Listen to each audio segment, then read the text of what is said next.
Михаил Юрьевич Лермонтов – один из самых выдающихся русских поэтов. Несмотря на то, что погиб в достаточно молодом возрасте, созданное им за эти годы в поэзии, прозе, драматургии дало ему право войти в число великих русских писателей.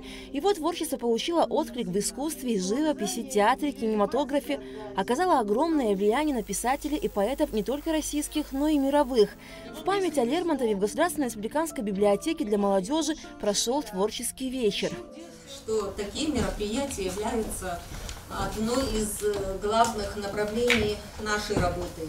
Ведь приобщение подрастающего поколения к шедеврам мировой классики, вообще к чтению, облагораживает юные души, пробуждает в них такие качества, как честь, совесть, благородство, доброта, сострадание.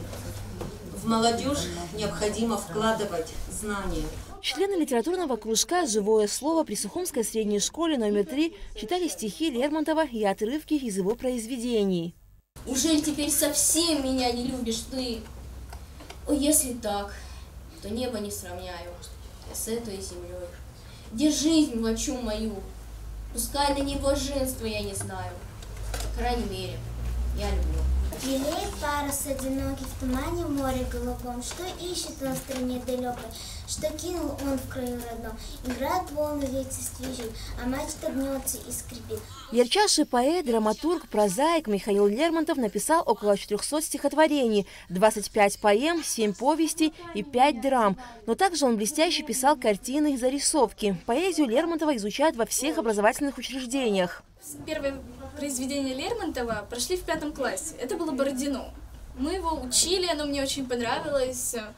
И сейчас, на данный момент, я в 7 классе, и мы прошли год назад, и сейчас вот вечер Лермонтова, мы год назад прошли 2 стихотворения. «Белый парус» и «Тучки небесные». Мне очень нравится стихотворения Лермонтова. Они очень красивые и проникают до глубины души. Творчество Михаила Лермонтова пронизано яркими эмоциями, глубокими мыслями и размышлениями о жизни, судьбе и человеческой природе. Сочинения Михаила Юрьевича Лермонтова не только отражают эпоху, в которую жил и создавал прекрасные произведения, но и актуальны и востребованы до сегодняшнего дня. Одной из причин актуальности трудов Лермонтова является его острое ощущение социальной несправедливости, моральной деградации и нравственного кризиса, что позволяет читателям увидеть параллели с современностью. Альга Трапшильдар Дамиров, Абхазское телевидение.